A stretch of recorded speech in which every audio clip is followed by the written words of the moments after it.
आज हम अकेलापन पर बात करने वाले हैं।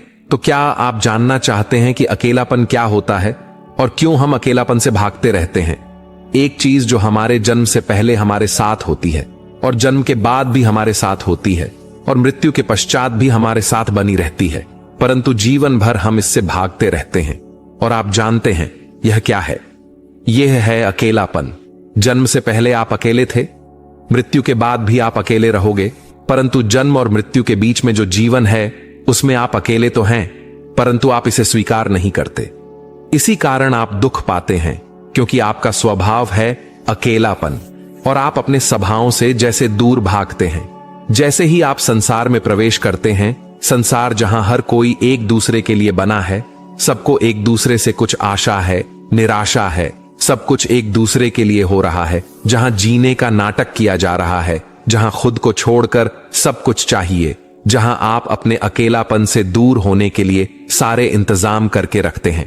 पहले जन्म लेना, बचपन बहुत अच्छा गुजरता है, क्योंकि बच्चे अकेले होते हैं, चाहे जो हो वह अपने अकेलेपन में मस्त रहते हैं।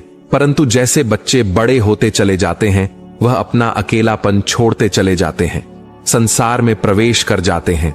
बड़े होते ही, जवान होते ही वह अपने लिए नए नए सपने सजाने लगते हैं।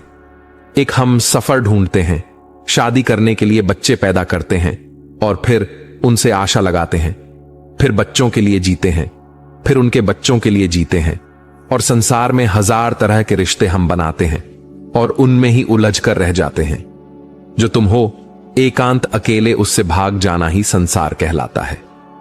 जैसे ही आपका संसार से मोह भंग होता है, आप अपने आप को अकेला और एकांत में पाते हैं, परंतु क्योंकि आपको अकेलापन की आदत नहीं है, इसलिए आप दुखी होते चले जाते हैं।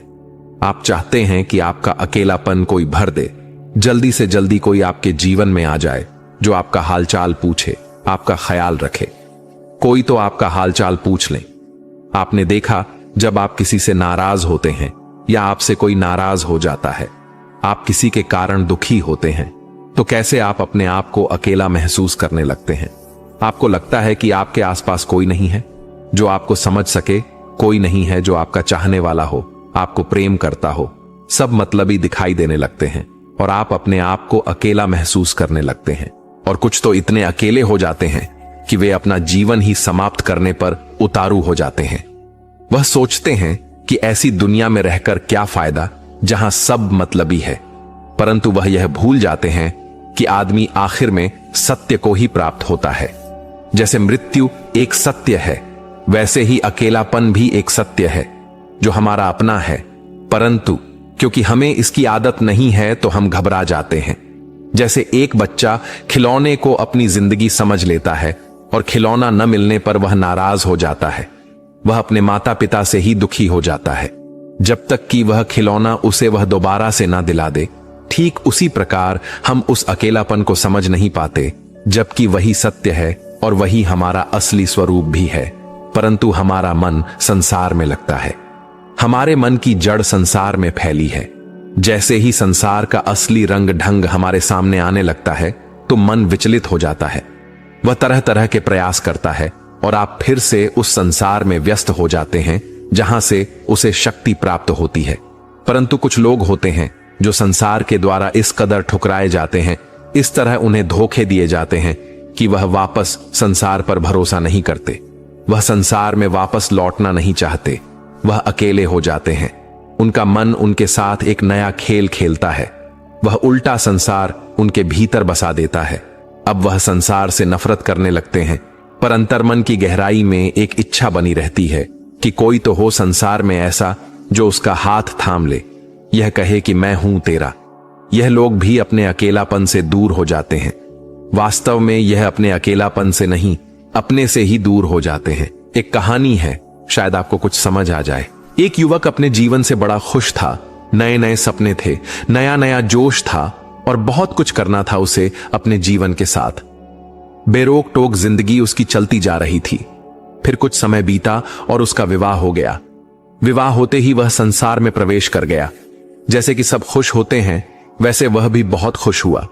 उसने भी अपनी पत्नी से बहुत सारी आशाएं लगा रखी थीं, पर जैसे सबके साथ होता है, उसके साथ भी वैसा ही हुआ उसका भ्रम भी टूटा। धीरे धीरे नया नया प्रेम नफरत में बदलता चला गया। उसके साथ भी वही हुआ जो सबके साथ होता रहता है, जैसे कि पति पत्नी कभी भी एक दूसरे के साथ प्रेम बंधन में बंधकर नहीं रहते। वह रहते हैं तो मजबूरी के साथ। अब वह मजबूरी भी कई तरह की हो सकती है। कुछ ऐसे ही लड़ते झगड़ते वह जिंदगी बिता देते हैं, तो कुछ तो एक दूसरे से दूर भी हो जाते हैं। उस युवक की पत्नी उसे पसंद नहीं करती थी, क्योंकि वह इतना सुंदर नहीं था। पर हद तब हो गई जब उसने देखा कि उसकी पत्नी किसी और के साथ प्रेम प्रसंग कर रही है। उसका मन टूट गया, उसे नफरत हो गई। संसार से उसने देखा कि चारों ओर सब धोखेबाज है, धोखा ही धोखा है, कोई अपना नहीं है, कोई साथ देने वाला नहीं है। उसने अपनी पत्नी को तुरंत छोड़ दिया और वो वहां से चला गया। अब उसने अपने भीतर एक उल्टा संसार बसा लिया, जिसमें वह सबसे खासकर औरतों से नफरत कर रहा था। फिर एक दिन उसके जीवन में एक सुंदर स्त्री आई। बात नफरत से शुरू हुई, परंतु प्रेम में बदल गई। उसके मुरझाए पौधे को जैसे पानी मिल गया। उसका मन फिर से सपने बनाने लगा। उस स्त्री की भी कुछ मजबूरी थी, इसलिए उसने भी हां कर दिया। उन्होंने शादी कर ली। कुछ दिन तो सब ठीक चलता रहा, परंतु फिर उनके बीच झगड़े होने लगे और उस युवक के रंग रूप को लेकर बातें होने लगीं। फिर उस युवक को पता चला कि उसकी पत्नी उसके ही मित्र के साथ प्रेम प्रसंग कर रही है। पहले तो उसने सोचा कि इन दोनों की हत्या कर देता हूं। फिर उसने सोचा कि दुनिया तो ऐसी ही है, मैं ही पागल था जो दोबारा यहां पर किसी पर भरोसा कर बैठा। वह अपने जीवन को समाप्त करने के लिए घर से निकल गया। एक जंगल में ही अपने गले में फंदा लगाने की कोशिश कर रहा था। तभी गुरु ने उसे देख लिया और कहा, क्या कर रहे हो? युवक ने कहा, दिखता नहीं मैं अपना जीवन समाप्त कर रहा हूं। गुरु ने कहा, पर तुम ऐसा कर क्यों रहे हो? युवक ने कहा, क्योंकि मैं बहुत अकेला हूं इस दुनिया में, कोई भी मेरा नहीं है, कोई भी भरोसे लायक नहीं है, मैं अकेला हो गया हूं। गुरु ने कहा, अरे ये तो बहुत अच्छी बात है, परंतु जब तुम अकेले ही हो तो मर किसके लिए रहे हो? युवक ने कहा, अपनी पत्नी के लिए, अपने मित्र के लिए, इस दुनिया में जो धोखे मुझे मिले हैं उसके लिए। गुरु ने कहा, तुम अकेले नहीं हो, क्योंकि जो अकेला है वह किसी के लिए क्यों मरेगा? वह युवक नीचे उतरकर आया और गुरु से कहा, गुरुदेव, जब मेरी पत्नी ही मेरी ना हुई, मेरा परम मित्र ही मेरा ना हुआ, यह दुनिया मेरी ना हुई, तो मैं अकेला ही तो हो गया। गुरु ने कहा, अकेला वह है जो किसी के साथ नहीं और जिसके साथ कोई नहीं। भले ही वह दुनिया में हजारों लाखों लोगों के साथ रहता है, पर वह भीतर से बिल्कुल अकेला रहता है। युवक ने कहा, पर गुरुदेव, मैं भी तो अकेला ही हूं। गुरु ने कहा, तुम कहां अकेले हो? ध्यान से देखो, तुम्हारी पत्नी अभी भी तुम्हारे मन में बसी हुई है, तुम्हारा मित्र भी अभी भी तुम्हारे दिमाग में चल रहा है। यह पूरी दुनिया जिसके लिए तुम मरने को तैयार हो तुम्हारे अंतर मन में घूम रही है। तब बताओ कि तुम अकेले कहां हो? युवक ने कहा, गुरुदेव, आप सत्य कहते हैं। गुरु ने कहा, जो अकेला है वह कभी किसी के लिए नहीं मरता, जिसका कोई है ही नहीं, वह किसी की चिंता क्यों करे, क्यों व्यर्थ की झंझट में पड़े, क्यों परेशान रहे?